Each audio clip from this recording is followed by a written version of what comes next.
छोरो म बाख्राको लाछ बाउ छोरी आज शनिबारको दिन हामी चाहिँ यो लक्ष्मीपुरदेखि माथि भनेपछि तपाईँको तारिकिनीदेखि तल हावाखाने डाँडामा छोरा छिन्। अब छोरो म हाम्रो बाख्रा चाहिँ तर चढ्दैछ, छोरो म चाहिँ माथि आछौँ।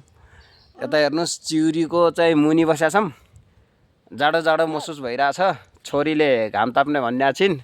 हामी फेरि तल जाडो थियो, तलभन्दा झन् यहाँ माथि झनै जाडो रहेछ। अब फेरि हामी जान्छौँ बाउ छोरी घाम ताप्न घाम आएको ठाउँमा। छोरोले बाख्रा हेर्न जान्छन्, छोरो लोड्छिन् भने फेरि मैले बोकेर ल्याएको छु। यहाँ फेरि एकदम ओह्रालो छ कि लड्किने ठाउँ छ, लड्किने। त्यही भएर भन छोरो के गर्दैछौ तिमी? म त बसिरहेको छु। बाख्रा हेर्न आयो तिमी?